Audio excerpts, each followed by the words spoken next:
Knitting backwards, mirror knitting, reverse knitting, it's different names all for the same thing, and it's a valuable tool that you might want to have in your knitting skill set. Now you can do it with lots of different fabrics. We're going to talk about doing it with stockinette stitch and also Intarsia, stranded knitting, and even garter stitch, and why you might want to include this important skill in your knitting toolbox. Hey nerdy knitter, Tanya here. I'm a certified knitting instructor and a master hand knitter, and I believe that knitting is a form of self-care. You can take time for yourself and your creative hobbies like knitting and still create beautiful garments that you love to wear.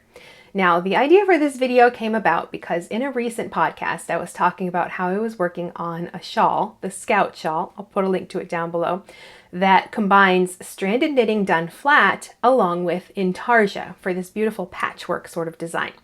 Now, the more you turn your work, the more your yarns can get tangled up. And when you have 6 balls of yarn like I do in this project, that really creates a tangled mess.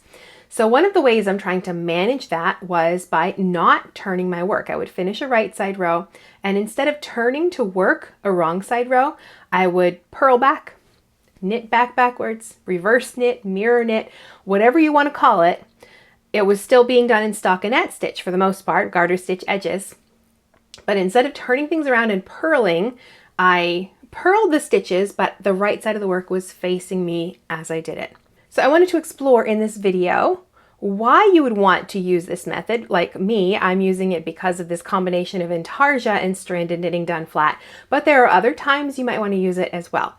And also how it's done. So the basic process of knitting is to hold your project that's on the needles in your left hand and your empty needle in your right hand, and then with your working yarn held in whichever hand you prefer to hold it in, you create new stitches and work across those stitches that are on the left needle, transferring them to the right needle as you create new stitches.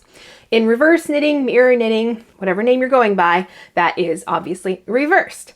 The knitting is in your right hand, your empty needle's in your left hand, and you can again hold the yarn in whichever hand you prefer as you work across, transferring your new stitches as you're creating them, transferring that project to the left needle.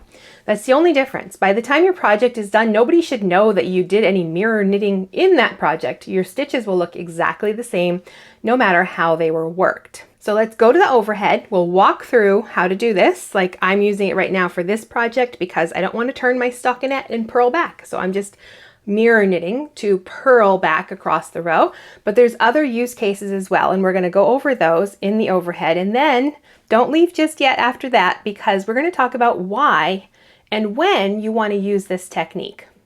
I'm working on this sweater right now, and I was actually working on a black section, but I didn't think that would be very helpful to see. So I have done some one row of pink just so we could demonstrate. So I've knit across, but I'm not going to turn my work and purl across. Instead, I'm going to push my stitches back up onto this right needle. I'm going to grab my yarn. Now, you can use whichever hand you prefer for this. I just like it in my left hand. So our empty needle is reversed. We have our empty needle in our left hand, knitting's in our right hand. So the reverse of what we normally do. So what we're going to do, I'm still working in stockinette stitch. So technically I'm creating purl stitches. I'm just not turning my work around to create those purl stitches. So we insert like this, bring the yarn up and over, pull the stitch off. So insert into that back leg. The stitch is sitting like this. So we're coming into the left leg, bringing the yarn up and over, pulling the stitch off. Insert into the back leg, up and over, stitch off. And that is purling backwards. So the stitch is sitting right leg in the front, left leg in the back. We're entering that left leg, yarn up and over, stitch off. So this is purling with the yarn in my left hand. I can't actually do this very well with the yarn in my right. I will attempt it, but it's definitely possible. Depends on how comfortable you are with the how you hold your yarns. I just don't find this very comfortable.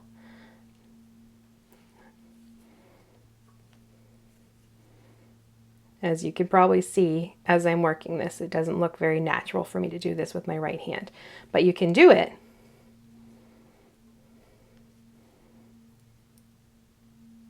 And it's worth trying with both hands to see which one is more comfortable for you. I'll do one more, but then I'm going to be switching back because I don't really like this in my right hand. But I'm actually better at it than I thought I was. First time I tried it with my right hand, it was not a good experience, but I'm much more natural with my left hand. So this is a purl stitch that we're making. And if you're never sure about how to make this stitch, start it by turn it around and actually make your purl stitch. Like you insert right there to make a purl stitch. You wrap your yarn. Don't finish it though. Turn it around and look at it from this direction so you can get an idea of what it's supposed to look like. So I can see I've got my yarn is coming up over the top like that. I'm in the stitch but towards the back. So that's how I learned. I didn't even watch a video. I just put the stitch on my needle. I turned it. I put the stitch on my needle the way I would if I were going to purl. And then I turned it again and I realized, okay, that's what it should look like when I'm going to be working back in this direction. I should be going like that into the new stitch. So this is when I most often use this method, is when I want to work stockinette stitch and I don't want to turn it around. I prefer just purling backwards, and my tension is much better when I do it this way than if I were actually to turn and purl in the other direction. But sometimes there might be like a little bit of ribbing or garter stitch, then I might not turn for that either. Like say this had some garter stitch at the edges. I would work those like as a knit stitch. I will show you that in a second. And then do like my standard purling back to create stockinette stitch. But I'm gonna go to my other project so you can get an idea of how this works for stranded knitting and intarsia and garter stitch as well. So here's my Scout shawl in progress. So it's intarsia and stranded knitting. So I've got a little bit of this green here, which is its own ball of yarn. These two colors, which are 2 more balls of yarn. These 2 colors here, which are 2 more balls of yarn. And then this last bit of garter, which is another ball of yarn. So you can see all of the different balls of yarn I've got going on here. I've finished a right side row. I'm about to start a wrong side row. So I'm going to be knitting backwards. So this is stockinette stitch. So I'm going to do just like I showed you before, but with 2 different colors and staying in my pattern. I've got my chart right here so I can refer to it. And I also have a bit of garter stitch. So for this, I actually want to knit backwards. Instead of, for these stitches, I'm going to be purling backwards. I want to knit these stitches here. And the process, I find it a little like slightly not more difficult than the purl stitches, but it's not, I don't use it as much because I usually save this for when I have to purl. But it's not impossible to do. So if I had a little section of garter stitch, I wouldn't bother to turn my work to do that. I would just do it from this direction. So the yarn has to be in the front. Come in to that stitch right there. Wrap the yarn and pull it through. So into the stitch, that back leg, wrap the yarn up and around and pull it through. So if you're ever confused, you can't remember, turn it around. Now the yarn has to be in the back, obviously, from this direction. So insert and wrap and stop. And let's turn it around and see what that looks like from the other side. So we know, okay, there's my yarn. It was wrapped this way. And that's how we want to enter that stitch. So we're entering like this and wrapping our yarn like that. So if ever you're confused and you can't remember how to do it, just turn your work around and start by creating the stitch. Turn it back around so you can see, okay, this is how it should be for a knit stitch. The yarn should be on the front and I should be in the stitch like this. So for the purl stitch, we entered the stitch like this. So our needle went to the back. But for the knit stitch on this side, yarn in the front and then we enter from that direction so our needle tip comes to the front, and we wrap our yarn to form that stitch. I find this impossible to do with my right hand, so I only do this with my left hand. Then I can bring that to the back, and now I have to go on to my next section. So first of all, it's Intarsia, so I have to wrap my, or twist my stitches, or twist my yarns, I should say. So I drop that one, I pick these up from underneath, and then for these two colors, the white is my background, so I want to make sure I just kind of pop that over my needle like this, so it stays on top. And then green is my next color, and I have to do 3 stitches with that. So insert as if to purl and wrap. So I'm doing the same technique, but with stranded knitting instead. And these first few stitches are loose. That's because that's where the Intarsia is joined, so I can grab my yarn and I can kind of tug it and fix that loose stitch right there as well. So I will drop the green, pick up the white, and I just have 1 stitch. I'm doing a little checkerboard here. So 1 stitch in white,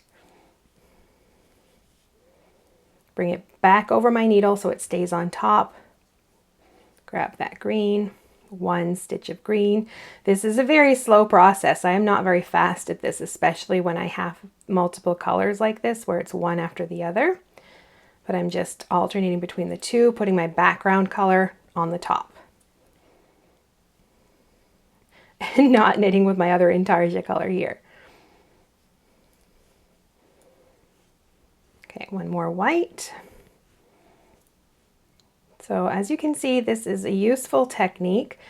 I can't say this is very fast. I much prefer doing stranded knitting in the round, so I'm always just knitting, but it's not impossible to do. And it's, for me, it's just another skill that I wanted to make sure I had, and it's a useful skill, especially when I want to knit something like this, like stranded knitting done flat. I can just purl without turning my work.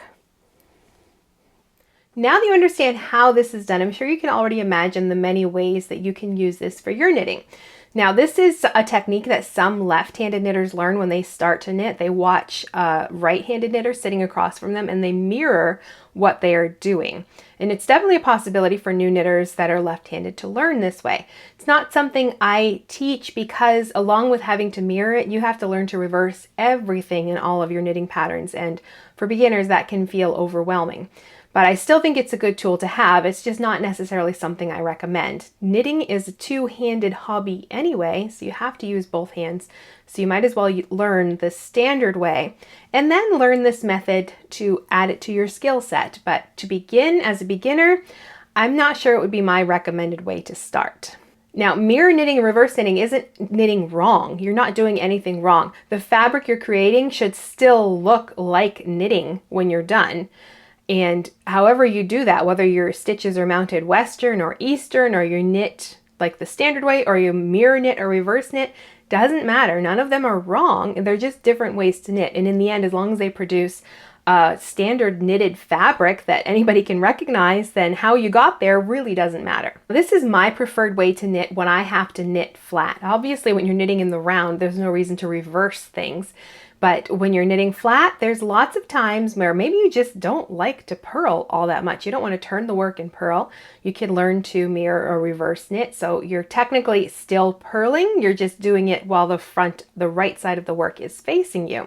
It's also really helpful with Intarsia, like I demonstrated with my shawl, because you have all these different yarns going on. Every time you turn the project to work a new row, all those yarns get twisted. And also when you're doing the Intarsia technique, you have to twist the yarns on purpose so you don't end up like with separate sections of knitting. You want that knitting to stay in one piece. So you have to use Intarsia to sort of twist those yarns together. And all of that twisting and rotating causes all of your yarns to get tangled up. So by knitting backwards or reverse knitting without turning your work constantly, then that can help reduce all of that tangle that you can get with Intarsia. And it's also nice if you're doing stranded knitting done flat, because personally I like to see the pattern, and that's sort of my guide, so I'm not going to like mess up my stitches somewhere, because I can I can make sure I'm following the pattern correctly by seeing what's already on my needles, which is harder to do when you're looking at all the floats on the back instead. Now I use this quite often, even when it's just plain stockinette and I don't want to turn back. I want to just purl back in the other direction. I actually prefer purling this way than I do like turning the work and purling across the row. And my tension is actually improved. So if you have issues with like gutters at the edges or deep ridges between your knit rows and your purl rows, then give this a try. Cast on some stitches and do a swatch and see if your tension is improved. I know mine is. Like, I have better tension when I purl back in this reverse method than when I just turn my work and purl in the standard method. At least for me, my tension is definitely better when I'm knitting flat if I do that with my purl rows. So if you know how to reverse knit or mirror knit, then leave a comment and share your experience with us. Are there other stitch patterns or times that you use this technique? Did you learn this as a beginner and it's your go-to way to knit as a left-handed knitter? I'd love to hear about your experiences with this. And if you have any questions about this, leave those as well and we can address them perhaps in a future video. And I've put a playlist right here with some other knitting tips and techniques that you might find helpful. So click right there and I'll see you in the next video.